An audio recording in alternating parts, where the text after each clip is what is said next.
Señoras y señores, como presidente del Instituto Belisario Domínguez les quiero reiterar la bienvenida a este foro internacional, a nuestros compañeros legisladores, a nuestros invitados del país, a nuestros invitados internacionales.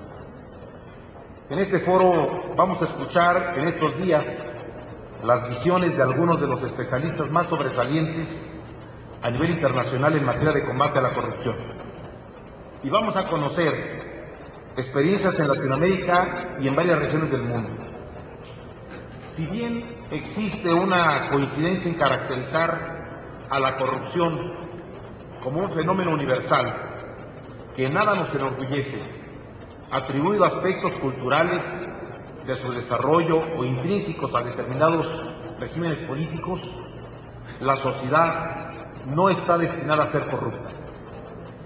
Debe decirse que este fenómeno no es exclusivo de los regímenes autoritarios. Inclusive países con gobiernos democráticos presentan fenómenos de corrupción exacerbados, pero la gran ventaja de estos últimos es que la democracia ofrece mecanismos para combatir la corrupción. De acuerdo al más reciente informe de las Naciones Unidas en su Programa para el Desarrollo, la corrupción representa una amenaza directa a las instituciones públicas. Esto constituye casos lamentables en algunos países europeos, pero en América Latina, hay que decirlo, y no es para enorgullecerse, adquiere dimensiones alarmantes. En el siglo XX, en nuestro país, la institucionalización de la Revolución Mexicana se sustentó en un presidencialismo con facultades constitucionales y metaconstitucionales que impulsó un régimen corporativo que, si bien tuvo estabilidad económica sostenida y pudo institucionalizar a las Fuerzas Armadas, también creó fenómenos como la de un partido hegemónico y falta de pluralidad. Tanta concentración de poder en un solo hombre y con un solo partido gobernando tanto tiempo propició que a lo largo de 7 décadas se generaran prácticas en la clase política y burocrática que favorecieron prácticas de corrupción extremas y memorables. Hay que recordar cómo empezó en los años 20 el sistema de gobierno y el estilo personal de gobernar.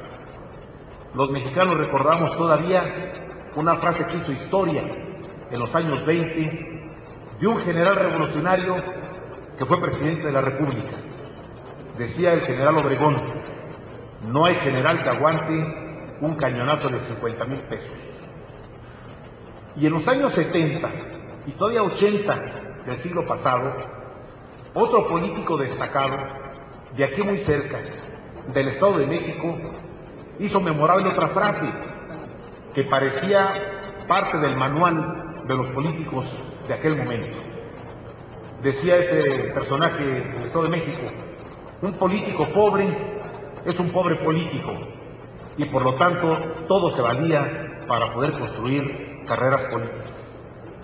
Por décadas, todos recordamos, se amasaron inmensas fortunas al amparo del poder y funcionarios públicos se enriquecieron a niveles insultantes. La administración pública no solamente se volvió corrupta, sino ineficiente y ineficaz, lo cual propició un endeudamiento exorbitante y graves problemas económicos en la década de los 80.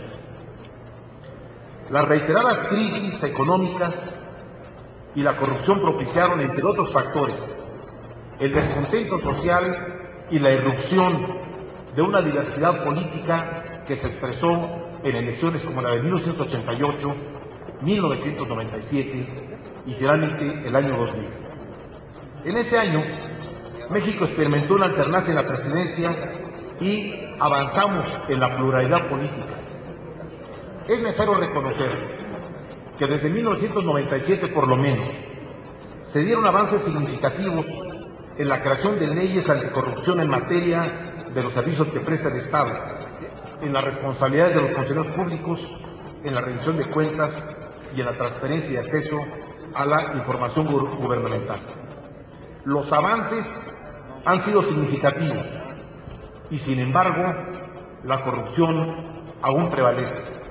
Es más, esta ha sido la puerta por la cual la delincuencia ha podido crecer y la impunidad prevalecer en nuestro sistema de justicia. Según el Foro Económico Mundial, la corrupción cuesta a los mexicanos el 9% del Producto Interno Bruto y a las empresas le cuesta hasta el 10% de sus ganancias. El índice de percepción de la corrupción calificó a México con el 3.1 en una escala donde 10 es la máxima. Es la peor que hemos obtenido en los últimos 10 años. En la lista de las 178 naciones estudiadas, México pasó del puesto 89 que obtuvo hace 2 años al lugar número 98. Es decir, que vamos de mal en peor, pese a la alternancia, pese a la pluralidad, pese a las reformas en esta materia. ¿Qué podemos hacer entonces para combatir la corrupción? Las acciones son simples en su concepción, pero de enorme complejidad para llevarlas a la práctica. Nunca es tarde para hacer lo correcto, hay que decirlo. El momento político para un gran pacto anticorrupción siempre debe estar presente, pues de no hacerlo, pondremos en grave riesgo nuestra democracia, el futuro del país y desde luego seguir siendo un país con cifras que no pueden ser orgullo de ningún gobierno, pero tampoco de las fuerzas políticas que estamos en la oposición. Por eso, tocar este tema es tocar llagas abiertas. Tocar ese tema es vernos en el espejo. Tocar ese tema es reconocer dónde estamos en este momento. Y tocar ese tema es ponernos de acuerdo para que desde la pluralidad y la democracia que tenemos sigamos profundizando las medidas legales y sigamos mejorando las prácticas anticorrupción que en el mundo se van abriendo pasos y que en México no debe ser la excepción. Bienvenidos a este foro y ojalá que lo que escuchemos en estos días sea de utilidad para nuestro país. Muchas gracias.